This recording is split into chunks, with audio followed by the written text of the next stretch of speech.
Boa noite a todas, boa noite a todos e boa noite a todos. Meu nome é Matheus Verdu, sou aluno do programa de pós-graduação em Educação pela Universidade Estadual de Campinas e um dos organizadores do segundo Do Caos ao Cais em Submissões em Pandemia. Gostaria de começar agradecendo a cada uma de vocês que conosco está podendo participar nesta noite e que participará nas demais noites dessas conferências que nós agenciamos. O nosso intuito com o evento do Caos ao Cais é atravessar um pouco de cuidado, um pouco de afeto, agenciar o cuidado de si e o cuidado para com os outros em meio a essa crise sanitária. Nós estamos muito felizes por todas as inscrições que até nós chegaram, pelas pessoas que estão procurando e que estão veiculando esse evento. Nós somos muito gratos a todos vocês.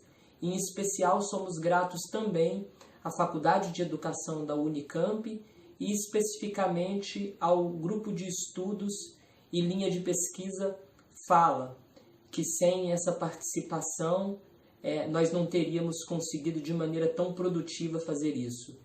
Sou grato também aos demais colegas que ajudaram na efetivação desse evento e gostaria de dizer que ele, em sua segunda edição, acontece num formato exclusivamente diferente, porque nós estamos diante de uma crise sanitária, diante de uma pandemia, diante de um vírus que tem vitimado milhares de pessoas no Brasil. E essa é a nossa forma de podermos agir agora. Agenciar mesas, agenciar debates, agenciar conversas e cuidados através de algumas mesas e de algumas conferências com vários nomes. Como nós dizemos, vozes outras que vêm da periferia porque têm algo a dizer, que vêm das artes, que vêm do feminismo, que vêm da educação, que vêm da cultura, para nos dizer algo. Então nós teremos 6 mesas ao longo dos dias 20/5 e 10/6. Eu convido todos vocês para que participem dessas mesas de conferência e também participem das performances artísticas que o evento também está promovendo. São várias performances, sempre antes de cada uma dessas mesas, de cada uma dessas conferências. Todos esses dados, todas essas informações, vocês conseguem através do nosso site, do Caos ao Cais Pandemia, e da nossa página no Facebook. Então, sem mais delongas, essa noite nós temos como convidados e como convidadas o professor Walter Coan, da Universidade do Rio de Janeiro, e nós também temos Ana Godoy, mediando essa mesa de abertura sobre o nome Educação e Pandemia. Eu convido, sem mais delongas, o professor Silvio Galo para que faça a mediação. A todos, todas e todes, uma boa noite e muito obrigado. Dele aos grupos de pesquisa, senti a vibração do grupo no convite. Quando o Silvio me disse, não duvidei que seria um encontro de afetos e carinho, como diz o Matheus, é o que estamos precisando. É um momento horrível, insuportável no Brasil, sobretudo, um momento, como todos sabemos, de uma política fascista, de extermínio, que cuida mais da morte que da vida, em nome de uma economia mentirosa para manter os privilégios de sempre. E então eu queria, sobre essa inspiração do título, Educação e Pandemia, fazer algumas observações, alguns comentários breves, ou, como o Silvio disse, são 15, 20 minutos, e eu queria também tentar dedicar essa apresentação a um músico italiano, Ezio Pozo, que morreu na sexta-feira passada, não morreu de Covid.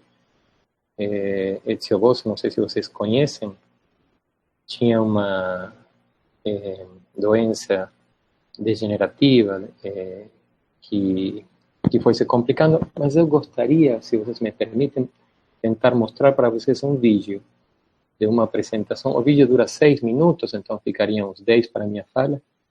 Eu tentarei compartilhar a tela, se vocês me ajudam. Eu acho que hoje eu fiz isso em outro Meet como esse, então deveria funcionar.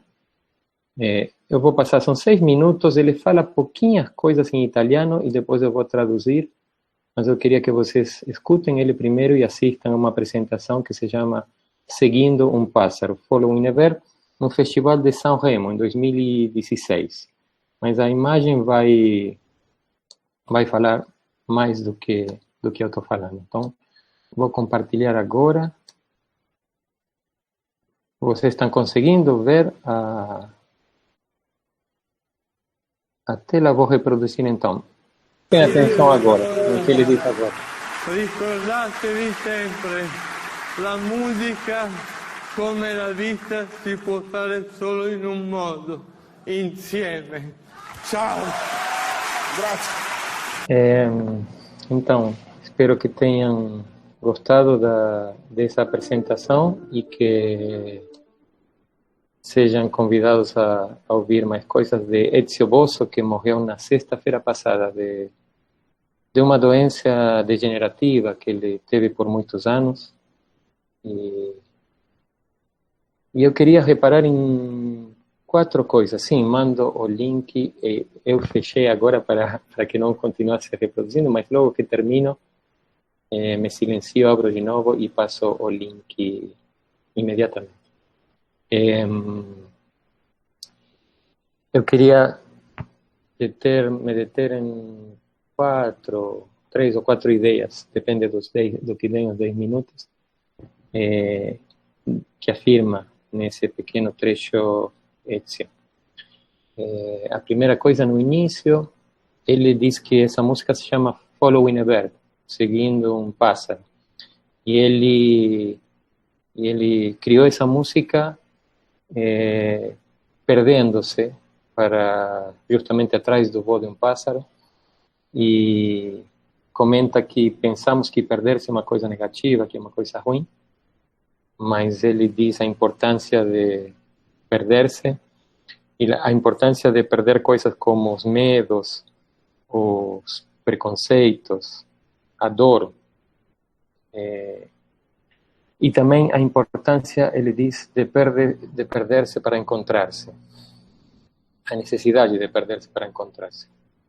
E eis um primeiro elemento que eu acho importante desse momento de pandemia, e por isso que eu trago Ezio e que inspira a pensar esse momento em que todos estamos um pouco perdidos, estamos um pouco sem saber muito bem o que pensar, sem saber muito bem o que dizer, sem saber até o que perguntar. É quase que um momento de infância, um momento de ausência de palavras, de perguntas que não sabemos sequer se vão ser ouvidas, se são permitidas. Uma segunda ideia que eu queria colocar para vocês desses minutos é a importância da música como uma forma de escuta. Ezio Bosso diz, nós já sabemos desde Platão que a música é a mais grande filosofia, ou que a filosofia é a mais grande música. Mas Ezio Bosso diz que, embora nós pensamos que a música se faz sozinho, e tem um músico que toca como ele, o piano, na verdade, a música só se pode fazer, como ele diz no final, com outros, coletivamente, em conjunto. Porque a música ensina a coisa mais importante de todas, ele diz, que é a escutar. A música ensina a escutar. E eu acho que hoje é um momento extraordinário para escutar, ou para aprendermos a escutar. Que a educação tem a ver com ensinar a escutar ou com aprender a escutar. Um terceiro elemento tem a ver com esse mesmo finalzinho que eu pedi para vocês atenderem, que ele diz: a música, como a vida, só se pode fazer de uma forma, insieme, em conjunto, coletivamente. A educação também. eu penso, a escola também. E esse momento nos traz perguntas, nos traz muitas mais perguntas que respostas, mas uma delas é o que é uma escola, o que faz uma escola, como se faz uma escola, e sobretudo essa, digamos, presunta transformação da escola presencial a uma escola virtual, à distância, online, enfim, como se queira chamar. E que é um componente, a meu ver, essencial para pensar se há educação é porque há atividade coletiva. As crianças dizem isso. As crianças, muitas que eu tenho falado, o que mais sentem falta da escola é dos amigos ou das amigas, da comunidade, da coisa comum, do outro, da outra. E se pode fazer uma escola sem outros, sem outras. Pode ter educação sem coletivo presente, ou pode ter um coletivo virtual. E um último elemento, eu penso que já estou perto do meu limite de tempo. Um último elemento é o corpo, de uma presença extraordinária nesse vídeo e de uma força extraordinária, o corpo de Ezio Bosso, mas também a força do corpo que a escola traz, o encontro dos corpos que a escola é. Uma educação com corpos virtuais, ainda pode ser chamada educação, podemos ter uma escola sem corpos. Uma amiga hoje, Paula, me dizia que nós estamos habituados a dizer que quando viajamos, primeiro chega o corpo e depois chega a alma. E a alma demora em chegar. Aqui parece que é o contrário, nessa forma de educação que estamos habitando agora. A alma chega primeiro e o corpo demora para chegar. A Isabel me disse uma coisa aqui pelo chat, que eu tenho feito uma coisa que não sei qual é. Me diz de novo, Isabel, peraí, eu vou ver no chat. Alguém disse não, Isabel. Ok, então estou tranquilo. Posso continuar. Então, esses eram os elementos que eu queria trazer para vocês pensarmos. Educação e pandemia. Eu trouxe uma imagem, a voz, o corpo, a música. De Ezio Bosso. A música é uma forma de filosofia. A filosofia também ensina a escutar. Ou não é filosofia? A filosofia também se faz entre corpos, em conjunto. A filosofia também supõe um espaço de afirmação do não saber, que isso é a escuta, porque só escutamos quando não sabemos.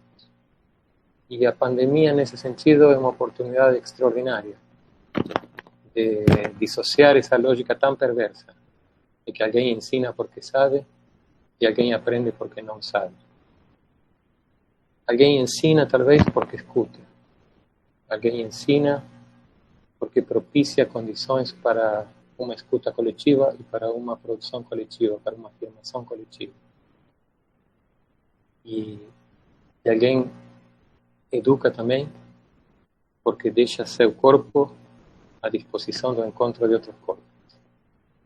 E tem que se atrever para colocar o corpo e para escutar a não saber dizer, a não saber pensar, a não saber como habitar o mundo que tem nos apresentado esse mundo tão extraordinário, tão diferente. Por isso que penso a pandemia é uma oportunidade para nós que trabalhamos em educação voltar-nos sobre nós mesmos, dar lugar ao não saber, de verdade. Não sabemos, ninguém sabe hoje muita coisa, nunca ninguém sabe muita coisa, mas hoje está tão claro que ninguém sabe muita coisa das coisas que realmente importam, da vida, do mundo, de por que estamos juntos, de por que fazemos o que fazemos. y quién sabe, escuchando a música, escuchando un cuerpo que soa y que faz soar como cuerpo de Tio Bosso, encontramos inspiración para deslocarnos de ese lugar tan cómodo que habitamos normalmente do saber y dar lugar a un poco de filosofía y a un poco de infancia, porque al final eu penso a educação é isso, escutar a infância. Obrigado e fico à disposição depois para perguntas e comentários. Obrigado, Walter, pela apresentação, por trazer Ezio Bosso e por essa provocação ao pensamento que você nos faz. A gente passa, então, agora diretamente para a Ana. Ana, por favor, a palavra é sua. Silvio. Obrigada. Vocês estão todos me escutando? Não, né? Ok. Bom, boa noite. Eu queria agradecer aí ao pessoal do Caos pelo convite e, mais especialmente, ao Mateu e ao Rafael, porque eles tiveram a paciência de Jó para compatibilizar aqui meu computador com a plataforma, né? Nós passamos aí bons momentos conversando para ver como fazer. Gostaria de dizer também que é uma alegria estar aqui na companhia do Walter, do Silvio e do 115, né? E agradecer a todos. Vocês vão me escutar, porém não vão me ver, porque eu não tenho câmera, né? Antes que o pessoal, o 115, fiquem enlouquecidos, achando que tem algum problema. Eu nunca trabalhei com câmera, eu trabalho há 12 anos online, acompanhando processos de escrita, e eu nunca usei câmera, porque o meu trabalho com escrita foi pensado a partir da voz, né? A imagem sempre, nessa relação com a escrita, com a experiência do escrever, a imagem das pessoas era absolutamente desnecessária e atrapalhava, né? E é uma questão sobre a qual eu penso. Então, ninguém me vê, porém vocês me escutam. Quando eu recebi o convite, eu fiquei pensando o que eu poderia aqui dizer, né? Dentro disso que é educação e pandemia.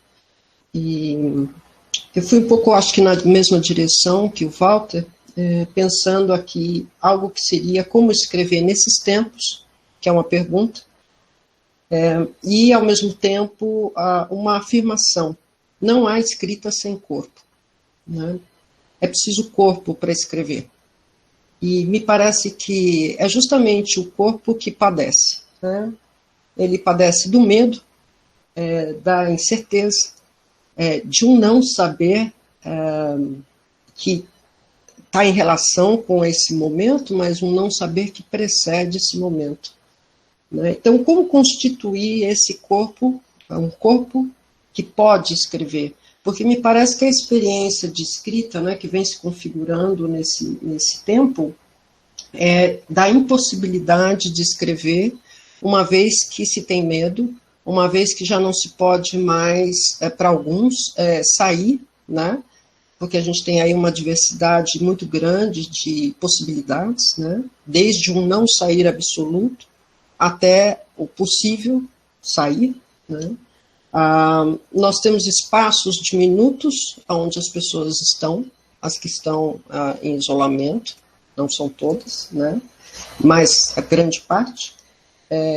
Espaços de minutos com muitas pessoas, espaços de minutos em que se está muito sozinho, né?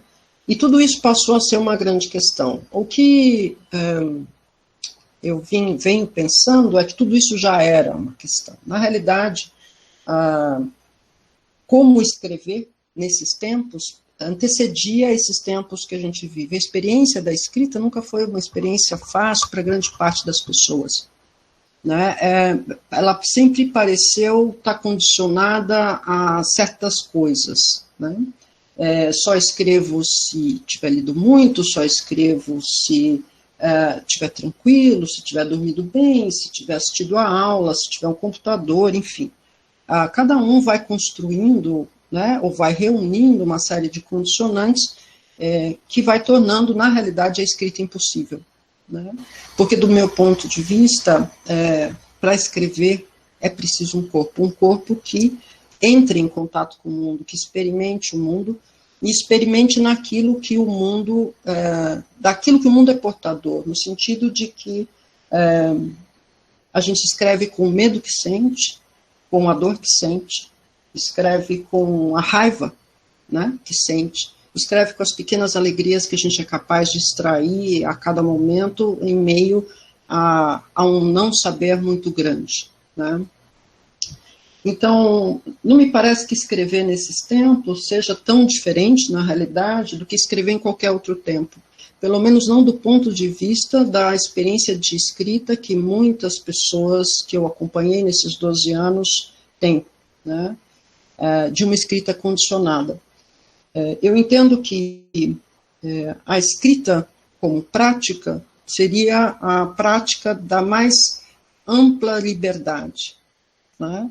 Seria a possibilidade de constituição do próprio espaço de escrita, não como um espaço geográfico, né?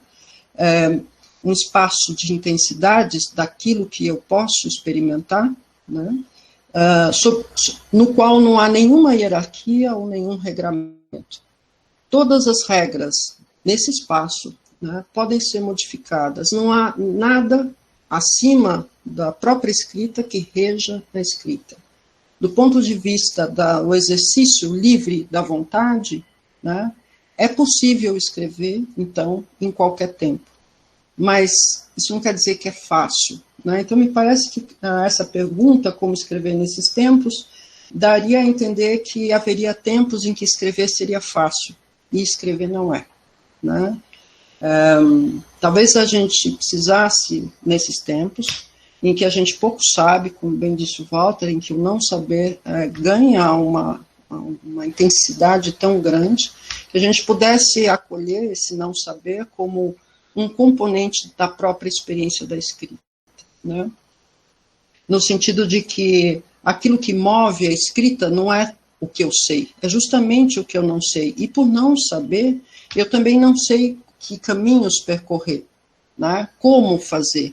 Tudo isso precisa ser inventado, e eu acho que essa tem sido a experiência, vamos dizer, intensa de mestrandos e doutorandos, não só nesse momento. A questão é que esse momento intensifique e acirra isso num grau muito alto, de modo que parece que não se pode escrever porque se experimenta, né, no domínio do governo, um desgoverno calculado extremamente difícil, né? Então, por isso não se pode escrever. Eu acho que é diante exatamente dessa experiência de intenso, né, ou calculado desgoverno, em que se afirma a possibilidade da escrita como máxima liberdade, né? A máxima liberdade de dizer o que precisa ser dito da maneira que for possível. Então, é preciso poder se colocar diante do mundo, tal como o mundo se encontra. Não virar as costas, o que não significa se expor às notícias, não é isso, né? É se colocar diante do próprio medo e perceber que o medo é uma experiência coletiva e que talvez isso seja o que nesse momento nós temos em comum em maior ou menor grau, né? Em que o próprio desafio da escrita não é experimentado exclusivamente por mim, que de repente não escrevo, mas por todos aqueles que se dispõem a escrever e tem que se haver com os condicionantes que foram sendo constituídos ao longo da formação, seja ela escolar ou universitária, né? Nesse sentido, quando tudo aquilo que se tinha, desde a crença em que ler muito faz com que alguém escreva, né, até a crença de que para escrever talvez eu precisasse poder sair à rua sem máscara todo o tempo, ir a festas, estar com os amigos, me reunir com a família, né? Tudo aquilo que se acreditava, né, com o que se contava, não importa o que seja, quando tudo isso não funciona mais, como é possível escrever? Talvez esse seja o momento mais difícil, mas também o mais valioso nesse tempo que nós vivemos, né? É perceber que nós demos de barato, vamos dizer assim, né, a potência da escrita às condições para escrever, né? Nós valorizamos mais as condições que nós elegemos arbitrariamente como sendo aquelas sem as quais não se escreve, ao invés de nos darmos conta da potência da escrita exatamente quando nós não podemos mais escrever, no momento em que é preciso inventar uma maneira de fazer. Algo que talvez as crianças de fato saibam melhor do que a gente. Algo que talvez nós tenhamos esquecido ao longo do nosso caminho de formação, que é sempre preciso inventar a maneira de fazer. A maneira não está dada, e a maneira é singular, né? Então não haveria condições nesse sentido, ou condicionantes para a escrita, né? Mas aquilo que cada um necessita naquele momento, e que talvez em outro não, e que possa abrir caminho, né, para aquilo que se quer dizer. Eu gostaria, né, não sei, aqui eu perco a noção do tempo, não gostaria de me alongar demais, mas eu queria lembrar isso, né? Todo ato de escrita é um ato político. Quando nós não podemos mais escrever, né, passa a ter uma importância muito grande. Os momentos de travamento da escrita, de impossibilidade de escrever, de não poder mais escrever como se escrevia, afirmam justamente a dimensão política da escrita, né? E é nesse momento em que a gente tende a se angustiar mais, né? A experimentar uma ansiedade absurda, um medo absurdo, e abandonar, vamos dizer, abandonar o papel, né? E é justamente nesse momento que é preciso ali ficar, e só ficar, né? E ali começar a inventar uma outra maneira de fazer, né? Eu vou encerrar minha fala, né? Porque senão eu vou embora aqui e não gostaria de atropelar o próprio encontro. Muito obrigada a todos. Fico aqui acompanhando, né, as questões que vão vir. Obrigado, Ana. Walter com a música, você com a escrita, nos colocam uma série de emaranhados para que a gente pense, nos forçam a pensar, nos empurram a pensar, e eu acho que temos aí a possibilidade agora de fazer um belo e intenso debate. No debate, eu acho que nós podemos tanto pedir a palavra e nos colocarmos, né, aqueles que forem falar, aí abrindo a câmera que eu não abri a minha própria, né, abrindo a câmera e abrindo o microfone, mas também as perguntas podem ser encaminhadas pelo chat, por escrito, e a gente vai tentando se organizar aqui para que Ana e Walter possam comentar, responder e assim por diante. Antes de abrir essa possibilidade, porém, o Rafael quer fazer um aviso, dar um aviso, fazer um comentário. Então, Rafael vai falar com a gente e depois do Rafael a gente abre, então, para comentários, discussões, perguntas e etc. Valeu, Silvio. Oi, Ana. Oi, Walter. Muito feliz ouvir vocês daqui na Universidade. Estou aqui, eu e Renato, né, a gente fez uma operação para acontecer aqui hoje, e nesse sentido de inventar novas formas, né, de criar e de inventar, de criar conexões e comunicar as pessoas e estar junto, né, esse novo junto. A gente conseguiu agora, né, durante a fala de vocês, fazer a transmissão ao vivo dessa conversa no YouTube. O link está aqui no chat, então pessoas que não conseguirem entrar na sala podem acompanhar a conversa também nessa transmissão paralela pelo YouTube. É só esse recado que eu queria dizer, né, que a gente juntou aqui nossos fios e gomas de mascar e conseguimos fazer essa transmissão autônoma na mesa. É isso, muito obrigada a todos vocês que estão aqui, muito feliz. E aí fica aberto agora para os comentários. Valeu, Rafa. Então, acho que agora a gente pode ir para os comentários. Aqueles que quiserem se manifestar, por favor, fiquem à vontade.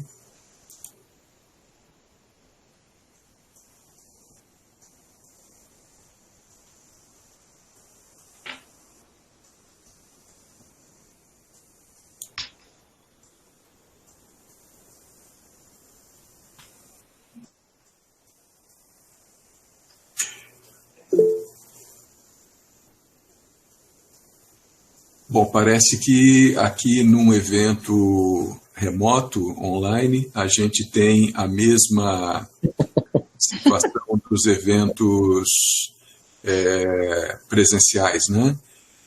Os palestrantes fazem o maior esforço para condensar as suas falas para que a gente tenha tempo de debater, e aí quando abrimos para o debate fica todo mundo, em princípio, impactado e demora para engrenar a conversa. Então, eu queria começar pedindo para o Walter retomar essa questão que ele vinha explorando sobre a oportunidade que a pandemia nos dá, né? Porque a gente tem pensado muito sobre os aspectos negativos, as dificuldades. Claro que tudo isso é catastrófico, né? A gente vê a quantidade de mortes que vai enfrentando a cada dia, a quantidade de perdas e toda a dor que isso produz e, efetivamente, todo o impacto que isso tem para a gente que educa e essa dificuldade para nós que estamos sempre apostando no encontro dos corpos, no encontro das vibrações, no encontro dos afetos, né, como possibilidade de educação, e aí a gente se vê perdido nesse contexto todo. Mas o Walter chamou atenção também para a oportunidade que isso nos dá de inventar caminhos diferentes, os desafios que nos colocam para conseguir trabalhar e produzir encontros, ainda que os encontros não sejam os encontros de corpos. Então, se o Walter puder retomar um pouco isso, eu acho que nos ajuda também aí, aquecendo aqui as perguntas que certamente vão chegar. Certo, Silvio. Muito obrigado pela pergunta. Obrigado, Ana, também pela tua apresentação. Eu estava duvidando agora se não seria melhor todos nós tirar a imagem para ficar igual que a Ana. Vocês fiquem à vontade para sugerir. Eu não tenho nenhum problema. Sinto uma certa vontade de apagar a câmera e ficar na escuta, que é uma coisa também interessante, porque é um exercício bonito. Quando a Ana começou a falar, eu pensei que é bonito, porque agora a gente vai ter que suspender a vista e vai ter que se concentrar no ouvido, na atenção. E nós sabemos como a vista tem sido sentido mais beneficiado, mais dominante em certa cultura, e como isso tem provocado um apagamento de outros sentidos. E isso é interessante também nesse momento, porque o vírus, o Covid, ele não pega nem a visão, nem o ouvido. Ele pega o tato e o olfato. São dois sentidos que em nossa cultura acadêmica e intelectual não são muito apreciados. E o tato remete imediatamente ao contato. Ou seja, que o vírus ele não mexe nem com a vista, nem com a audição. Por isso nós estamos aqui tranquilamente, em certo modo, podemos nos ver e podemos nos ouvir, mas não podemos nos tocar e não podemos nos cheirar. E isso diz respeito ao corpo, evidentemente. Então, embora eu comecei falando nisso, não pensando na pergunta do Silvio, como uma introdução para depois atentar à pergunta do Silvio, agora eu percebo que tem uma conexão bastante forte, porque, na verdade, também isso seria um exemplo do que essa situação de pandemia nos provoca, com todo o desastre que ela traz. Ela com essa suspensão da normalidade, com esse colocar, é quase que um gesto filosófico o que a pandemia fez, mostrar que tudo que parecia normal, que tudo que parecia natural, que tudo que parecia evidente era completamente anormal, completamente arbitrário, completamente contingente. E nos sentidos temos um exemplo. Como o vírus nos permite apreciar, talvez, o valor de alguns sentidos normal ou naturalmente desprestigiados e talvez relativizar o valor de outros. Mas a pergunta do Silvio também é mais ampla, mais profunda, é mais impactante, no sentido de que eu penso que muitos pensavam ou pensávamos que esse sistema, que esse modo de vida dominante era uma coisa impossível de mudar, era uma coisa impossível de transformar. Eu moro no Rio de Janeiro, estou no Rio de Janeiro, estou perto aqui, moro no bairro de Botafogo, estou perto da Baía de Guanabara. A Baía de Guanabara, eu jamais pensei, que ela teria água transparente como ela tem agora. É uma coisa completamente impensada. E de uma forma mais interessante aún e mais social, a forma de vida, a forma capitalista, o sistema capitalista que a gente vivia, que parecia tremendamente consolidada, de repente se viu brutalmente ameaçada e suspensa, e por isso também as respostas violentas e fascistas do governo Bolsonaro, porque o vírus realmente ele deteve os fundamentos, o sustento do sistema. Então, eu acho que o vírus é também uma oportunidade para a gente colocar mais fundamento em questão, não só os modos de vida sociais, mas também os modos de vida pessoais, nossas pequenas vidas, os sentidos que nós oferecíamos, o modo de fazer o que fazíamos. Então, o vírus pode ter um impacto pedagógico muito grande. Eu acho que nós, pelo menos, temos tido a oportunidade de mudar o mundo, de mudar nosso mundo, de mudar a forma em que nos relacionamos entre nós e com o fora. E eu acho que a Kelly tinha uma perguntinha aí sobre a alteridade que está no centro dessa questão. O vírus é também uma forma de a gente repensar a nossa relação com a alteridade. E como dizia Ana também, tudo isso pressupõe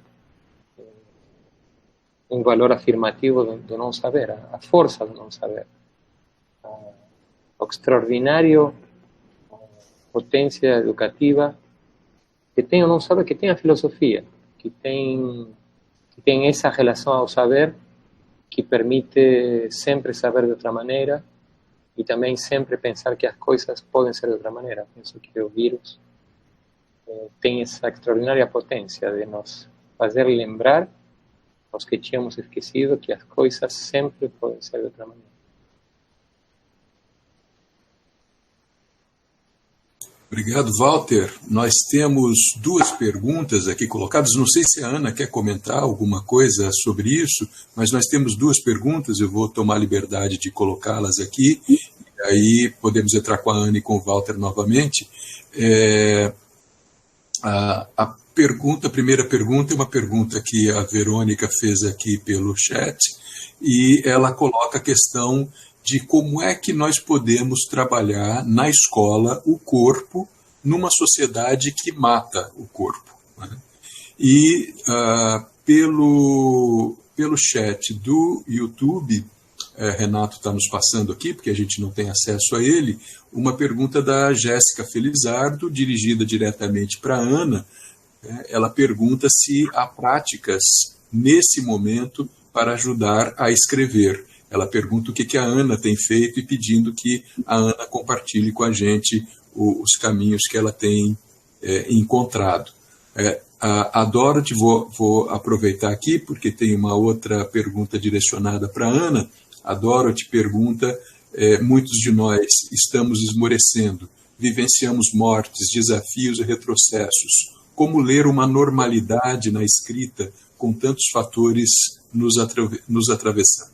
Acho que podemos, então, passar para Ana e Walter novamente e depois vamos para uma outra rodada de questões. Bom, eu queria até retomar algo que o Walter colocou, que eu considero extremamente valioso, pelo menos assim, do ponto de vista do trabalho que eu venho fazendo, que é essa proeminência, né, que ganharia o tato e o olfato ali como sendo aonde o vírus, de repente, nos pega, né? É justamente nessa dimensão, né, eu costumo dizer para as pessoas, escreva à mão e leia em papel, toque as coisas. Experimente a caneta, né? A caneta sobre o papel, cozinhe, plante. Eu entendo que no cozinhar, no plantar, no escrever à mão, e o escrever aqui eu posso entender como agaratujo, o desenho que se faz, né? Ler em papel como experiências mínimas, né? E absolutamente necessárias para o corpo, tocar as coisas, experimentar as coisas, né? E eu sempre recupero bastante da imagem da criança pequena que explora o meio. Ela explora com o corpo. O mundo é levado à boca. Ele é primeiro paladar, né? Ele é cheirado, né? Eu considero como coisas primeiras: a mão, a boca, o nariz, né? Escrever ainda está muito conectado com essa experiência, né? Tão antiga em nós, né? Como corpo no mundo, né? O que fazer, né? O que nós poderíamos fazer? Essas coisas que a gente faz e que a gente eventualmente entende como sendo maneiras de não escrever, né? Eu não consigo escrever, então eu vou regar as plantas no jardim, ou eu vou cozinhar, eu vou lavar roupa, eu vou arrumar casa, enfim, vou fazer qualquer outra coisa, escutar música, porque eu não consigo escrever. Quando, na realidade, todas essas coisas, por um caminho desviante, me levam na direção da escrita. É preciso tudo isso. Tudo o que eu faço e que eu entendo como adiamento é preparação. Se eu puder incorporar os movimentos desviantes, né, em relação ao caderno ou ao computador, eu percebo que todos eles participam disso que é o escrever, né? Escrever exige uma preparação e é preciso que cada um descubra como se prepara para isso, né? Enquanto eu lavo, limpo, eu rego, ou qualquer outra coisa, ou mesmo desenho, eu escuto música, eu experimento o ritmo no corpo. Isso é o ritmo no corpo, né? A vassoura que varre o chão, a mão que ensaboa a louça. Veja, eu em contato com o mundo, o pequeno mundo, que é o mundo onde eu vivo, de uma casa, no momento, né? Experimento um certo ritmo. Eu experimento a variação do ritmo.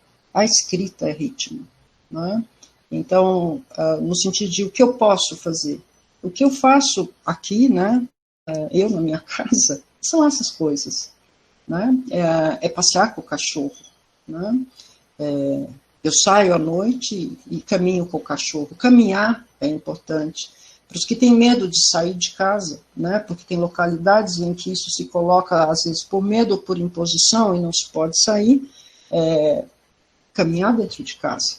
Porque quando eu vou de um cômodo ao outro, eu ainda caminho. E eu posso ficar parado e recuperar o movimento da caminhada pelo movimento da própria escrita, né? A escrita é sobretudo isso, é um movimento de escrever, não? Eu nunca estou atrás, minha mão vai sempre à frente, pelo menos na nossa escrita ocidental, a nossa mão vai sempre à frente, e o que resta ali, como traço, como pegada que eu deixo, é uma frase. Então, a frase é por onde nós começamos, né? Uma palavra, uma outra e uma frase. Começamos pelas coisas mais simples, né? Ao que nós experimentamos mais violentamente hoje, né? Precisa poder participar. Precisa ser elemento ou componente e não algo que a escrita tenha que empurrar para longe. né? Se aquilo que acontece no mundo me impressiona, eu começo pelo que me impressiona.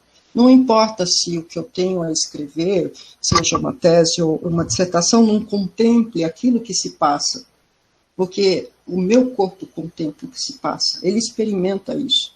E eu preciso começar com o que se passa, com aquilo que eu experimento, e abrir caminho para aquilo que eu preciso dizer. Como se chega nisso, cada um inventa o caminho, né? Por mais tortuoso que seja, né? Então, é isso. Obrigado, Ana. Vamos passar aqui para mais uma rodada de questões. O Fernando pergunta o que vocês teriam a dizer para aqueles que vivem, nesse momento, um frenesi de produtividade. Como proceder nesse contexto? O Guilherme dirige um agradecimento a Ana e a Walter e pergunta: o que pode a palavra e a escrita diante da morte? Quando um garoto morre na sua sala brincando, da nota de repúdio ao ensaio filosófico, como a escrita pode enfrentar a morte? E, emendando aqui, se for demais, vocês, por favor, digam, a gente vai tentando dosar, mas outras duas questões que chegaram pelo chat do YouTube, o Johnny tanto o Johnny quanto a Marina dirigem essas questões diretamente à Ana. O que para você significa ser alguém que escreve? E o que significa ser alguém que escreve em tempos de pandemia? As perguntas do Johnny. E da Marina, como aumentar pela escrita a potência dos corpos que antes deambulavam e perdiam-se nas cidades, e agora experimentam espaços físicos internos medidos em metros quadrados. A Alexandrina pede que vocês comentem sobre essa experiência de uma prática docente sem sentir a vibração dos corpos e das vozes, uma vez que nesse modelo de atividades remotas, online, nós ouvimos apenas um de cada vez, perdendo a percepção do coletivo. E ela emenda: que educação é essa? Seria uma experiência educacional? Devolvo então a palavra a Walter e Ana para poderem comentar em torno dessas questões. Certo, começo então a pergunta. A Ana disse uma coisa agora bem importante que eu gostaria também de recuperar, que é a questão da preparação, de nos preparar para escrever, o valor que tem a preparação na educação. Eu gosto muito de pensar em preparação de professores, muito mais que em formação de professores, e que é uma preparação talvez para estar preparados, não é uma preparação para algo específico, para esperar alguma coisa de concreto, mas para podermos sentir que estamos preparados para o desafio que significa esse universo, esse fundo infinito que é a experiência pedagógica. E a pergunta do Guilherme é bem interessante, porque pergunta o que pode a palavra e a escrita diante da morte. E eu penso que talvez uma das funções da palavra e da escrita seja justamente a preparação para a morte, que sempre estaremos despreparados, que nunca saberemos o que ela é, e que é uma experiência inexperimentável em vida. Mas eu penso que tanto a educação, quanto a filosofia, quanto a escrita, tem um pouco esse sentido de nos prepararmos para o insondado, nos prepararmos para o inexperimentado, para a própria vida, e que precisa ser revivida a cada instante, que não há receitas, que não há formas consagradas. Uma outra coisa que o vírus faz, eu penso, é que ele, embora possa parecer um pouco morboso falar disso num momento de tanta morte, de tanta dor, de tanto sofrimento, ele deixa muito mais claras as coisas, ele mostra muito mais nitidamente o valor da vida, o desvalor da morte. O valor da vida, mas não também de qualquer vida. O desvalor da morte, mas não também de qualquer morte. Ou seja, que não apenas importa a vida ou a morte, mas importa que vida estamos vivendo ou que morte viviremos. E eu acho que nisso a palavra e a escrita e a educação têm um papel importante de preparação. Mas eu dizia sobre como a pandemia coloca as coisas mais claramente, e uma das coisas que coloca muito claro, penso eu, é a diferença entre o público e o privado, e entre a educação pública e a educação privada, que eu penso nunca estiveram tão nítidas quanto agora.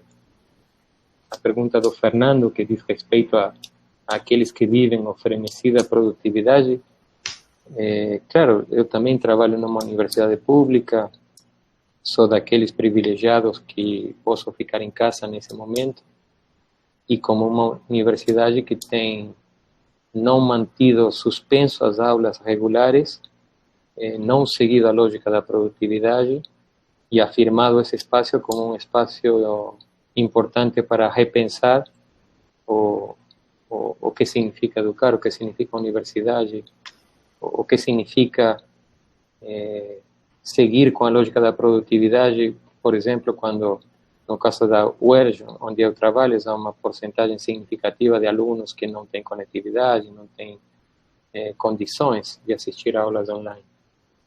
Então, eu penso que justamente o que eu diria àqueles que vivem esse frenesi da produtividade, que é uma oportunidade para questionar esse frenesi, para questionar essa lógica, para questionar esse modo de funcionamento institucional, essa lógica das universidades e das escolas particulares que parece que visam primeiro o mercado, o lucro. Vocês sabem que alguém mencionou por aí no chat o mestre inventor, que era Simão Rodrigues, um maestro pedagogo, infelizmente pouco estudado no Brasil, que escreveu muitas obras, uma delas com o título de Inventamos ou Erramos. Simão Rodrigues era o mestre de Simão Bolívar, alguém do século XVIII, XIX, que criou a primeira escola filosófica popular, uma escola de verdade para todos e sem condições. Lembrei de Simão Rodrigues porque Simão Rodrigues nos lembrava também, já no início do século XIX, da etimologia da palavra escola, que vem do grego escolé e que significa tempo livre. A escola significa tempo livre, etimologicamente. Isso foi trabalhado por vários autores contemporâneos, como Jacques Rancière ou Jean Machelan, que mostram que as escolas não nasceram como espaços para aprender e para ensinar, porque não precisamos de uma escola para aprender e ensinar. As escolas nasceram como espaços para poder perder tempo, porque fora da escola não se pode perder tempo. Fora da escola temos que justificar em que perdemos o tempo. E se trabalhamos, temos que mostrar com produtos, com serviços, o que nosso tempo rende para que sejamos merecedores de um salário. Então, a escola nasce para permitir aos que habitam a escola, para liberá-los de produzir alguma coisa nesse tempo e poder dedicar esse tempo a si próprios, ao estudo, à leitura, à escrita, a pensar, a perguntar, a coisas que fazem sentido em si mesmas e não pelo que produzem. Então, Fernando, Simão Rodrigues também dizia que os latinos traduziram escolher por otium, tempo livre, ócio, nosso ócio. E então ele dizia que podemos criticar tudo o que queiramos aos que fazem negócio com a escola, que nunca criticaremos o suficiente, porque quem faz negócio negocium com a escola faz uma anti-escola, nega ócio, nega a escola, nega o tempo livre que a escola é. Não se pode fazer negócio, diz Simão Rodrigues, com a escola, com a educação. Não se pode fazer um espaço de produtividade como você pergunta. E finalmente, Verônica, como trabalhar o corpo na escola numa sociedade que mata o corpo? As perguntas pelo como são perguntas difíceis de responder. São perguntas geralmente adultas, são perguntas que procuram caminhos, que procuram formas, maneiras. São perguntas também de educadores, de educadoras. Raramente as crianças perguntam como. As crianças perguntam mais para quê, por quê, se é possível, se existe. E para não me alongar, porque sua pergunta na verdade é também infinita sobre o corpo na escola, eu ainda me perguntaria também se é possível trabalhar o corpo nessas formas educativas virtuais que estão remotas, que estamos tendo agora. Eu perguntaria se é verdade que aqui não tem corpo, e perguntaria também se pode ter uma escola sem corpo. E se não pode ter uma escola sem corpo, aí eu daria lugar à sua pergunta. Aí você também já entra e nos ajuda, porque cada quem responde melhor que ninguém a sua própria pergunta. Obrigado. Bom, Johnny tinha feito aí uma pergunta. Eu não sei, eu não sou tão hábil em reter assim as perguntas todas e seguir, acompanhar ouvindo e lendo ao mesmo tempo no chat. Então, me perdoem se eu não responder a todos que me perguntaram ou se não me recordar com clareza das perguntas, tá? Mas eu fico pensando em relação a isso que é escrever diante da morte, vamos dizer assim, né? Não é com esses termos que a pergunta foi colocada, mas eu penso que escrever, né, assim como tantas outras coisas, é dizer da vida, né? Que seja da precariedade da vida ou da finitude da vida, né? Mas é dizer da vida em nós, nas coisas, né? Não ter medo de fazer isso. Não desprezar o pequeno texto, a pequena frase, que chegaram ao mundo muito descabelados ou desgrenhados, parecendo uma pequena massa disforme, e dar uma chance àquilo que vem ao mundo muito sujo, que vem ao mundo sem, vamos dizer, com uma respiração fraca. Dá uma chance àquilo, né? Não simplesmente apagar ou deletar ou recusar aquilo que sai, né? Ou aquilo que nós dizemos ou que podemos dizer, né? Quando dizemos da vida. Às vezes a gente pode dizer poucas coisas e de uma forma muito simples. E é preciso dar uma chance ao simples, né? No sentido de que ele é portador de toda a vida, né? Cada coisa. Então eu entendo assim, né? Esse escrever diante da morte é sempre um dizer da vida, né? Pensei, em relação ao frenesi da produtividade, eu acho bastante difícil isso, né? Porque o esforço de escrever, enfrentando toda sorte de medos, e não me refiro exclusivamente ao medo do vírus, vamos dizer assim, ao medo de que alguém morra ou mesmo morra, não isso, né? Mas no sentido de como fazer, né, para que escrever seja possível, ainda que tudo em volta demande que eu faça isso ou aquilo, né? Então tem algo aí que se passa, né? Uma certa experiência do tempo, né? Um tempo todo preenchido, portanto, um tempo todo destinado, um tempo de respostas a demandas, né? A escrita não poderia entrar nesse regime. Toda vez que ela entra nesse regime, eventualmente a gente trava, não consegue, não avança, né? E eu volto a chamar a atenção para isso, que é esse travamento. De repente não se consegue, porque é preciso entregar em tal prazo, escrever sobre tal coisa, e é aí que a gente trava. Como uma espécie de alerta, uma recusa, no sentido de que eu não consigo responder àquilo que é demandado, não posso escrever sobre isso, não encontro como escrever sobre isso, né? Eu entendo que é possível escrever sobre qualquer coisa, mesmo que eu não saiba sobre aquela coisa, né? Eu posso experimentar o meu não saber no encontro com qualquer coisa. Eu não tenho necessidade de ser brilhante, né? O que é necessário é poder experimentar, então poder ir ao encontro da coisa. Se eu não posso escrever 15 páginas, não escreverei. Se uma revista ou uma universidade me demanda 25, eu vou falhar.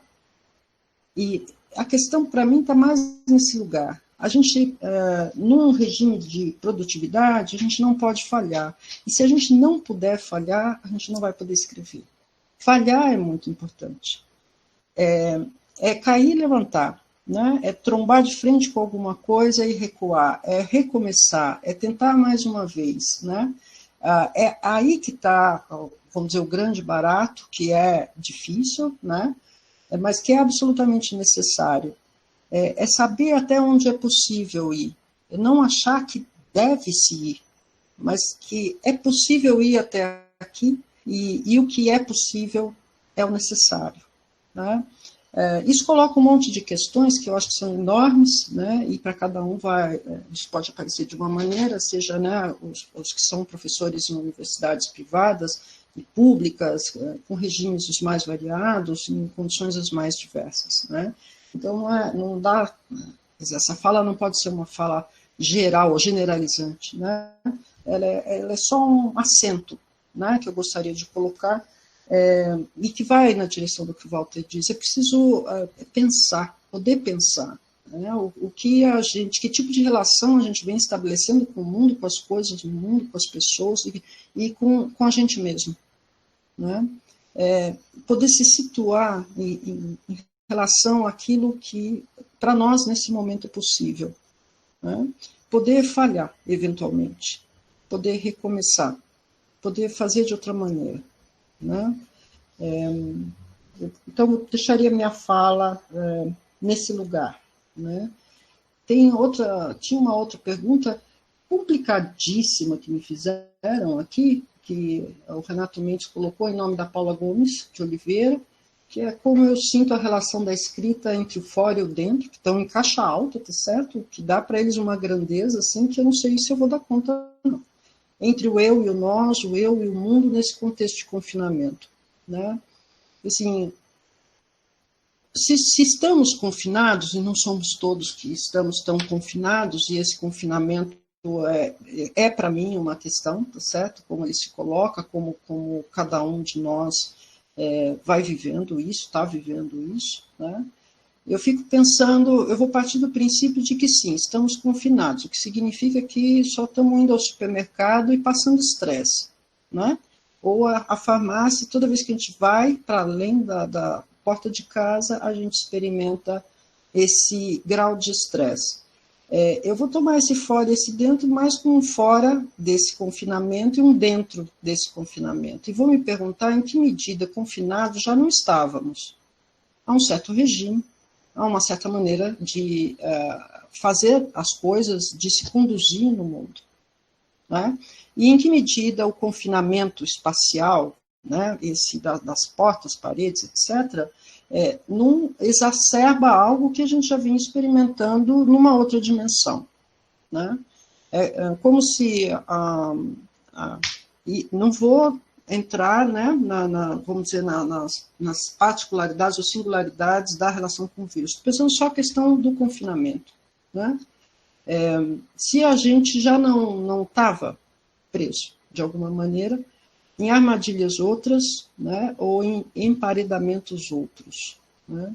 Talvez esse que a gente experimenta, que é, vamos dizer, bem geográfico, né, bem concreto, só nos force a ver em que medida a gente já não vinha vivendo isso, e acreditando que poder estar nos bares, ou frequentar as festas, ou os espaços públicos, né, não era uma maneira de negociar, né, com esse confinamento, como se fosse pátio de prisão, né? Nós tínhamos ali direito ao convívio, né, coletivo, como uma compensação por um tempo de confinamento muito grande. É uma questão, né? Na realidade, não estou aqui fazendo uma afirmação, mas estou colocando essa questão. Tá? Então, deixaria minha fala por aqui. Devo ter perdido várias perguntas. Peço desculpas. Obrigado, Ana. Walter, eu também experimento essa dificuldade da Ana de acompanharmos o que vem por escrito no chat, o que aparecem pelas falas. Acho que é um pouco essa questão da nossa geração que está aprendendo, né, paulatinamente a lidar com esses meios. Mas eu queria, e a Ana foi super esperta aí nesse contexto, porque ela já conseguiu captar a pergunta que o Renato tinha transmitido e engatar a resposta. Nós temos aqui uma outra pergunta da Tatiana, mas antes de colocar essa questão, eu queria me valer aqui da minha posição de mediador da mesa e seguir uma pista colocada pelo Walter e pedir que ele retome um pouco essa pista, porque naquela pergunta da Verônica sobre o corpo e a escola, o Walter chama atenção para algumas coisas, né?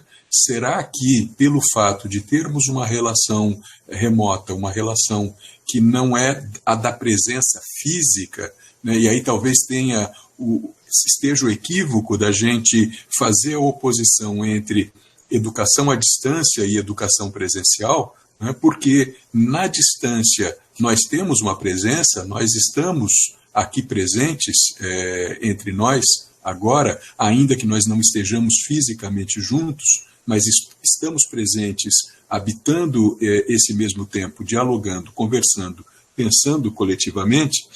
E eu acho que essa pergunta da questão do corpo na escola, o Walter foi num caminho que eu queria retomar, porque a gente está acostumado a pensar a escola como espaço, como lugar. Mas o Walter traz essa tradição que é recuperada pelo Simon Rodrigues e retomada agora contemporaneamente pelo Rancière, pelo Michelin, de pensar a escola como tempo, voltar ao sentido original grego da palavra escolher, o sentido do tempo livre. Né? Se nós pensamos a escola como tempo, né, como pensar essa sincronia que não são de corpos físicos, mas de corpos que, isolados nos seus respectivos espaços, se encontram nesse meio virtual, compartilhando esse tempo.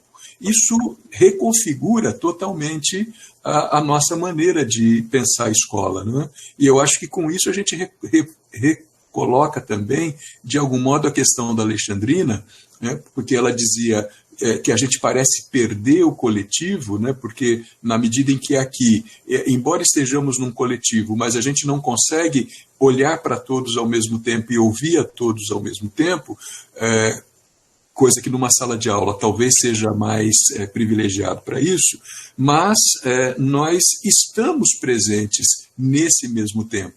Nós estabelecemos uma certa sincronia de presença, não sincronia de pensamento, porque essa eu acho que a gente não tem em hipótese alguma, mas nós temos uma sincronia de presença, nós somos capazes de fazer juntos alguns movimentos, se a gente pensa essa escola como um tempo vivido e não necessariamente como um espaço habitado, né? Então, acho que talvez a gente possa pensar um pouco por aí e tentar compreender. Não estou colocando nenhuma certeza nisso tudo, é mais uma forma de tentarmos juntos aqui encontrar caminhos para pensar, né? E com isso, de algum modo também, a gente passa por um comentário que a Tânia tinha feito aqui, agradecendo, pedindo primeiro referências, né, sobre a escola como espaço do ócio, o Walter já colocou aqui no chat, mas ela diz que acredita na desescolarização da escola, e aí ela logo se corrige, na desescolarização da educação. Mas eu quero ficar no erro da Tânia. Né? Será que a gente não pode pensar uma desescolarização da escola? Pensar essa escola como tempo livre não é desescolarizar essa escola contemporânea que a gente conhece como escola do espaço absoluto. Né? Acho que daria para tentarmos pensar um pouco aqui essa perspectiva. Tem um comentário da Karen aqui, que essa relação virtual entre professores e estudantes não tem nada a ver com a ideia de escolher. Sim, eu sei que não, mas eu estou aqui tentando justamente pensar nessa possibilidade de um tempo que nós podemos partilhar justamente nesse espaço de virtualidade. Né? Bom, acho que poderíamos talvez conversar um pouco por aí e emendar a pergunta da Tatiana, né, que coloca que, para além da lógica da produtividade e do amplo protesto de alguns pais, especialmente os pais da rede privada de ensino, sobre educação remota, se vocês, Walter, Ana, não consideram que há um apego ao chicote, a um certo autoflagelo em se assentir e se submeter à lógica capitalista, a qual todos temos que ter um tempo regular para cada período escolar. Não seria o caso de, enquanto responsável, decidir que não precisamos desse desgaste emocional e energético, que uns podem perder o ano por falta de acesso e outros não? Bom, acho que é isso e depois podemos retomar. Vou eu, Silvio? Sim, pode ir, por favor. Então, obrigado, Silvio. Obrigado também, Karen, Tatiana, Alessandrina. Interessante que em todas as perguntas aparece o tempo de alguma forma, claro, mais claramente na tua, mais explicitamente na questão da sincronia, mas também na oposição entre educação à distância e educação presencial. Porque nesse presencial temos o presente que tem o sentido da presença, mas tem também o sentido do que se otorga, do presente que se otorga sem esperar nada em troca, e no sentido do tempo presente. Do tempo presente que aparece novamente na palavra sincronia do Silvio. Vocês sabem que Cronos era uma das palavras que os gregos tinham para tempo, mas apenas uma. Ou seja, sincronia é com Cronos, ou seja, num Cronos. E aparece também na pergunta da Tatiana, que aparece o tempo regular, que é interessante para pensar. O que é um tempo regular? Porque regular tem a ver com a regula, com a norma, e com um certo ritmo também. E por outro lado aparece também o período escolar, que é outra palavra, tempo, período, que é uma coisa um caminho que vai em círculos. É bem interessante, rica. Silvio, se temos 2 horas para conversar, se vocês aguentam um pouquinho, mas eu gostaria de dizer alguma coisa sobre essa questão do tempo que você me provoca. Porque, claro, também Karen protesta, Karen fica... Dá para ver, embora não vemos a Karen e não sentimos o corpo, mas dá para ver a comoção do corpo dela, como ela está com raiva, como ela reage, porque, claro, não é isso que se está fazendo. Claro que não é isso que se está fazendo. É verdade, não é isso que se está fazendo. Mas também, quando Magellan ou Rancière falam de escola, alguém pediu a referência da Rancière, depois, quando eu termino de falar, depois eu procuro e passo pelo chat. Mas a escola que eles falam também não é o que se faz no nome da escola. Difícil de encontrar o que Magellan fala como forma escolar no que se faz em nome da escola. Então, acho que vale uma reflexão.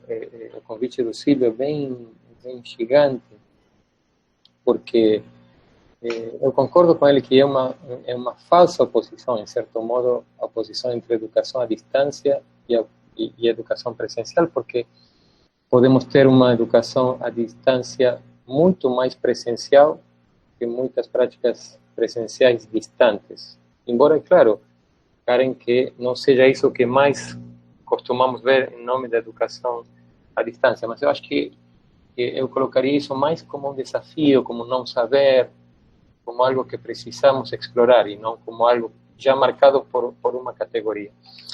E eu queria dizer alguma coisa mais sobre o tempo, porque assim como a palavra escola é uma palavra tempo, ou seja, nós dizemos que escola significa tempo livre, essa palavra sincronia que usou Silvio remete a um tempo cronos, que curiosamente é um tempo que não tem presente.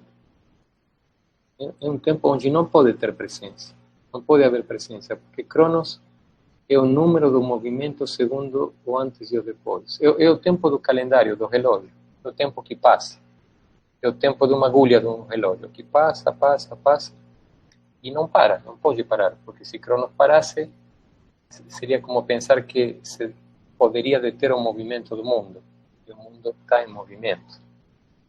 Então, cronos só tem passado e futuro. Em cronos, na verdade, a palavra sincronia é um oxímoron. É como quando nós dizemos ao mesmo tempo. Na verdade, não pode ter mesmo tempo. Porque mesmo está num tempo e tempo está em outro tempo, porque o tempo passa em cronos. Ou seja, eu estou falando agora e não há presente no que eu falo, porque é uma fala que se dilui no tempo. Cronos é como se fosse uma linha de movimentos sucessivos, consecutivos e irreversíveis. E a escola como instituição, a escola, os prédios, as escolas que nós ensinamos ou ensinávamos, as universidades, são instituições cronológicas, são instituições pautadas por cronos. Nós organizamos a escola por tempo calendário, anos, semestres, planejamos por períodos.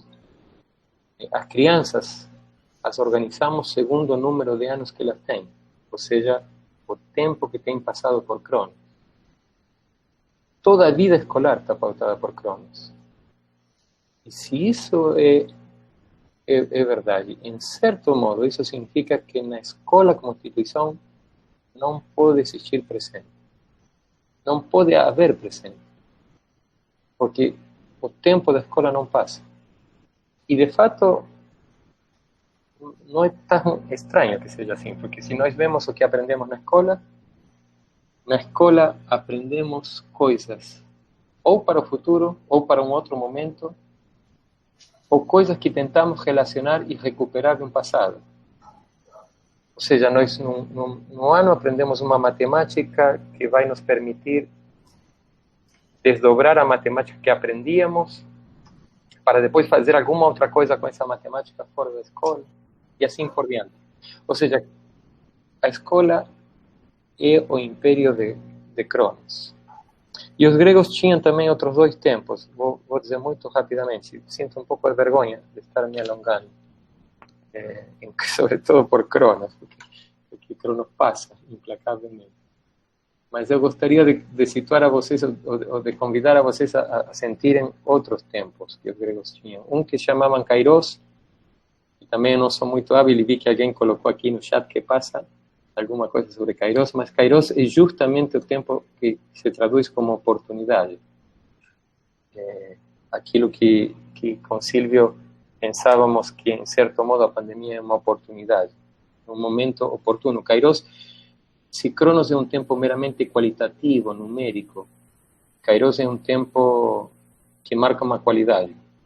Há momentos para fazer umas coisas e não outras. Há tempos nos quais alguma coisa tem um efeito que não poderia ter em outro. E Kairos é muito importante na educação. É muito importante o momento oportuno. Mas o terceiro tempo é talvez mais interessante ainda, porque o terceiro tempo, que os gregos chamavam aion, é um tempo de puro presente. Ou Se em Cronos não há presente, porque só há passado e futuro, em Aion não há passado e futuro, porque só há presente. É o tempo que Bergson chamava da duração. É o tempo de uma criança que brinca. É o tempo de um artista que cria. É o tempo do amor. É o tempo de uma pergunta. Porque quando perguntamos, precisamos suspender o tempo. E só podemos perguntar no presente. Como só se pode perguntar no presente, como só se pode criar no presente.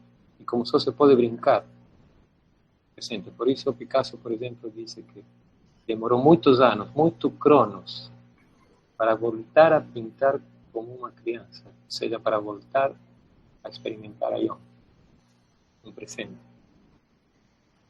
E então essa pergunta, Silvio, de Alexandrina, de desescolarizar a escola, eu penso que eu sinto que é um convite, um caminho para pensar, destemporalizar a escola de um certo tempo e retemporalizá-la, ou criar as condições para poder experimentar outro tempo na instituição escolar. Derrida escreveu um livro sobre isso, que se chamava Dar o Tempo, um seminário. Dar o tempo. Parecem duas coisas impossíveis. Dar, diz Derrida, é impossível porque dar, de verdade, seria dar sem esperar nada. E quem dá sem esperar? Muito menos que professor, que educador, que educadora pode dar sem esperar. E se tem uma outra coisa que não se pode dar, justamente é o tempo, porque de quem é o tempo? Quem tem tempo? Quem pode dizer que pode dar o tempo a alguém? Ou seja, que dar o tempo parece uma coisa impossível. Dar o tempo, uma dupla impossibilidade. E ao mesmo tempo, ou porém, talvez seja uma impossibilidade necessária, seja a única coisa que vale a pena fazer em educação. Se é que a escola e a educação têm a ver com o tempo. Se é que talvez desescolarizar a escola significa reescolarizá-la em outro tempo. Que talvez, se bem não possamos, porque seja impossível pensar que um educador ou uma educadora possa dar tempo, sim podemos pensar que uma educadora ou uma educadora pode criar as condições para que se possa experimentar o tempo de outra forma. Para que se possa sentir a educação no presente e não no passado e no futuro. Para que se possa habitar a escola, já não como instituição ou como prédio, mas como forma, no presente e não no passado e no futuro. Num tempo suspenso, suspendido, como diz Magellan, sim, como esse tempo que, em certo modo, alguns temos o privilégio de estar vivendo agora. Tempo suspenso. Tempo que parece que não passa. E talvez ali que faça mais sentido ainda a pergunta do Silvio, o questionamento da educação presencial ou à distância. Porque esse é o presente que importa. Esse é o tempo que importa. O tempo da experiência, o tempo do acontecimento, o tempo da invenção, da criação, do amor, da infância, do brincar, do perguntar. E esse tempo pode não estar presencialmente. De fato, é difícil encontrá-lo presencialmente. E parece muito difícil, é verdade, Karen, encontrá-lo na educação virtual remota. Mas será que é impossível? Eu gostaria de colocar essa pergunta. E desculpem, tomei demais do seu tempo. Espero só ter tomado Cronos e liberado vocês de um pouco de Aion e um pouco de Kairos.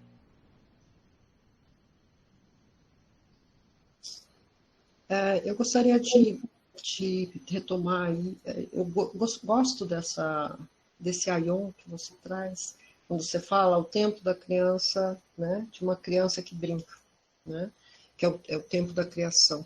Né. Eu acho que, não vou aqui, né, não vou divulgar a escola presencial, né, mas eu gostaria de pensar isso que é o brincar com, né, nesse universo, né, da criança, o brincar com é o brincar com qualquer coisa, inclusive com fulaninho e fulaninho, né? a dimensão relacional, né, que há no brincar com, ou criar com. Né? Criar com outra fulaninho ou fulaninha não é propriamente criar com aquelas pessoas, né, mas é criar com algo que aquelas pessoas ali, aquelas figurinhas são portadoras. Né? Eu acho bastante difícil pensar isso aqui, né, numa tela. Acho bastante difícil. Não tenho também nada assim afirmativo aí para dizer, porque eu tenho me perguntado bastante a partir de um videozinho que eu vi de crianças pequenas, provavelmente ali dos seus 5 anos, 6 anos, retornando à escola num dos países da Europa, do norte da Europa, com um regramento de distância corporal de 6 metros. Apareceu no vídeo um grupo de 6 crianças, cada criança dentro de um quadrado, um retângulo, aliás, que foi desenhado no chão com fita, né? Uma fita colorida, e cada criança brincava com as outras dentro desse quadrado. Portanto, sem a possibilidade do contato, né? Sem poder tocar nenhuma delas, elas brincavam com. Né? A primeira impressão que eu tive, assim, a primeira sensação que me deu foi de uma tristeza imensa. Assim, me deu uma tristeza muito grande pensar naquilo que não podia ser feito. Né? Não podia pegar na mão de nenhuma outra criança, não podia andar junto, correr junto com ela. Né? Havia muita coisa que não podia ser feita ali. Porém, nenhuma das crianças estava tão triste quanto eu estava. Né?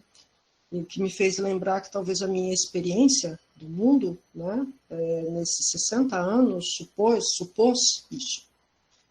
Partiu desse princípio de que segurar na mão do outro, abraçar o outro, correr coladinho nele, né, ou mesmo empurrar ele, derrubar ele no chão, fosse parte desse exercício do brincar com, né, ou me desentender com. Mas as crianças ali estavam felizes da vida nos seus quadrados, brincando umas com as outras. E isso ficou como uma suspensão para mim, né, no sentido de uma pergunta que me fazia se era possível. Né? Assim, eu percebia o com existindo e me intrigava, né, a amplitude dele. Assim. Elas estavam muito desejosas umas das outras, o bastante para que aquela distância de 6 metros não representasse nada. Né?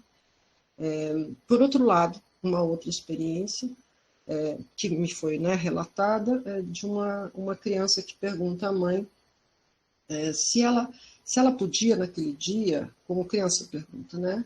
Mãe, posso brincar na casa de fulaninho, que é o melhor amigo? E a mãe olha para a criança e diz, então, hoje não vai dar, porque... E ele emenda a resposta, por causa do vírus, ela disser. Aí ele fica quietinho e torna a perguntar mais uma vez, dali a pouco, e amanhã? Será que amanhã eu posso brincar com o fulaninho? Aí a mãe de novo, né, responde, então, amanhã também não vai dar, por causa... Ele falou, eu sei, por causa do vírus. E aí se instala ali um silêncio e a criança se recoloca. Mãe, você poderia, então, brincar comigo, ser o meu melhor amigo, no lugar do fulaninho, que era o melhor amigo. Né? E a mãe, então, responde, posso? Então, ele diz, então você vai ser o Bernardo, que é o melhor amigo. Né? Tem uma beleza nisso. A capacidade que as crianças têm de constituir o melhor amigo em qualquer outra coisa. Né? O melhor amigo é alguém com quem eu brinco, é alguém com quem eu crio, é alguém com quem eu realizo alguma coisa, sabe-se lá o quê. Por outro lado, não deixa de ter algo de comovente, né? Porque a mãe ficou comovida com a percepção que a criança tinha de que talvez daqui a muitos meses só ele pudesse brincar com o melhor amigo. Né? Tudo isso, para mim, é um punhado de perguntas que eu não tenho nenhuma resposta. Não saberia o que dizer. Né? pensei comigo, ainda bem que não é meu filho, porque talvez eu desandasse e ia chorar, né? Porque quase desandei a chorar vendo o vídeo. Mas, por outro lado, reconheço com clareza que esse com é junto com. De que maneira as crianças pequenas vão poder experimentar isso hoje, amanhã ou daqui a meses, não tenho a menor ideia. Mas que elas são efetivamente capazes de criar um com possível, né? No sentido de redimensionar a experiência de toda uma geração anterior à pandemia, eu acredito firmemente, né? A questão é que lidar com uma certa configuração que sustentou até o presente, né, a relação entre as crianças, não quero pensar só nas crianças que tenham uma casa espaçosa, com jardim, etc. Estou pensando nas crianças que moram em casas minúsculas, com um monte de gente, e que o estar num outro lugar é justamente a possibilidade de algo com. É justamente a conquista, eventualmente, de um certo silêncio no meio de uma ruidosidade muito familiar, que é de outras crianças gritando, né? Tudo isso é pergunta. Não consigo responder nada assim com certeza, né? Aliás, nem dar uma média resposta para isso. Para mim é tudo pergunta, né? Como pensar as mais de 50% de pessoas que não têm acesso à internet? Eu acho que esse 50% que interessa, né? Eu acho que são as famílias, as crianças, aí que interessam. Porque do lado dos que têm, eu também sei de um monte de criança que se recusa a entrar nessa vamos dizer, nessa onda, nesse circuito da aula virtual, e que isso desencadeia uma série de embates domésticos, né? Porque ela está desejosa daquilo que ela tinha. E não houve tempo, e aí volta a questão do tempo. Dar tempo ao tempo. Porque me parece que não houve tempo. O tempo necessário para que algo que era pudesse, de alguma maneira, deixar lentamente de ser, para que pudesse ser outra coisa, né? Esse tempo é muito necessário, não só para as crianças, mas para os pais dessas crianças, ou para os adultos que não têm crianças, porém são professores das crianças, e para os jovens e adultos que são alunos em pós-graduação. Não houve o tempo necessário, né? O tempo para que elas compreendessem o que se passou, para que elas conseguissem constituir algo aí. Nem que fosse o corpo necessário para suportar ficar diante de uma tela durante horas, porque não se assiste uma aula da mesma maneira. É exaustivo ficar diante de uma tela. Exaustivo. É muito diferente de estar diante das pessoas de corpo presente. Há N outras possibilidades, N outros pequenos acontecimentos que me parecem ser muito pregnantes na experiência que nós tivemos até hoje. Por exemplo, jogar uma bolinha de papel na cabeça de alguém durante uma aula, tocar em alguém e cochichar, né? Uma série de pequenas coisas, né, que a gente vai poder até chamar de hábitos escolares que a gente foi constituindo, de desviar de uma aula de um professor, né, de se distrair enquanto aquilo acontece, e essa distração é muito valiosa, que não se sustentam, né? Alguma outra coisa está sendo posta, e talvez o que me incomode mais é estar sendo posta no lugar. Não acho de fato que é possível pôr outra coisa no lugar. Acho que há um outro lugar. Há dois lugares. Do ponto de vista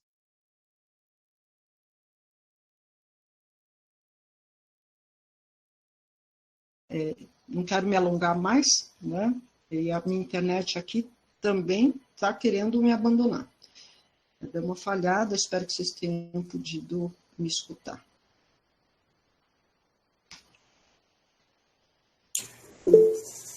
Bem, eu agradeço a Ana, ao Walter, a todos vocês. A gente já está aqui se aproximando do nosso limite de tempo. A Ana chama a atenção para isso, né? A gente está nesse aprendizado do que é fazer esse tipo de atividade, nesse contexto em que nós ficamos frente a uma tela e não frente a pessoas, sabemos do desgaste físico que isso promove, né? Agradeço então a todo mundo que esteve conosco, que nos acompanhou, e especialmente a Ana e o Walter, que nos trouxeram essas reflexões e que nos fazem pensar e certamente vão nos fazer continuar pensando por esses dias. E pergunto se Verdu ou alguém da organização vai fazer um comentário final, lembrando que a gente retoma o evento na próxima semana. O Rafa já está aí abrindo a imagem, então acho que Rafael encerra. De minha parte, quero agradecer a todos vocês e desejar que a gente possa aí continuar produzindo, estando juntos, ainda que à distância. Abraço para todo mundo. Sim, a gente estamos aqui, né, eu e o Renato, e vocês também, todas por aí, à distância, né, e isso que o Silvio levantou, né, estamos presentes, né, continuamos presentes. Quando a Ana fala da presença da casa, entrar em variação quando se planta, quando se cozinha, e esse permitir fazer uma quebra temporal, né, essa quebra do tempo que o Corran também trouxe para a gente, né, esse Aion, né, como permitir entrar em variação contínua. Essa noite, assim, a gente experimentou isso, né, experimentamos fazer esse streaming de forma totalmente autônoma, independente e agenciando uma série de cabos, ideias, afetos, conexões, que também é uma plataforma de variação contínua. Então, aproveito para convidar vocês também, que, né, na semana que vem, nas próximas 3 semanas, a gente tem atividades que vão acontecer de quarta e de quinta-feira, com várias convidadas e pessoas e performances também. As informações são todas no site, onde vocês também se inscreveram. E no Facebook. E agradeço muito, muito, muito a presença de Silvio, Walter, Ana. Foi um prazer tremendo estar aqui no entorno de vocês. Assim como dizia a poeta Wisława Szymborska, o abismo não nos separa, o abismo nos circunda. Então estamos aqui circundados nesse abismo de o que é e como vai produzir a vida agora. Então, muito obrigado. Agradeço muito por vocês mergulharem nesse abismo com a gente. Obrigado por ter nos convidado ao abismo, por ter aberto caminho para entrar no abismo. Obrigado a todas as participantes. Obrigadíssimo, Ana, um privilégio, e Silvio, um privilégio estar com vocês, com todas as queridas pessoas que participaram. E obrigado pela atenção e sigamos. Obrigada a vocês aí, meninos e meninas, que inventaram essa coisa super legal. E obrigado, Walter, por ter tido a oportunidade de te escutar, de estar com você essa noite. Silvio, assim como sempre, um beijo grande, saudades de ti, viu? Boas lembranças aí. Até logo, até a próxima. Tchau. Tchau, tchau. Abraço para todos vocês, obrigado de novo pela oportunidade, muito bom estarmos por aqui. Beijos. Cuidem-se muito todos. Saúde e liberdade. Até a próxima. Até já.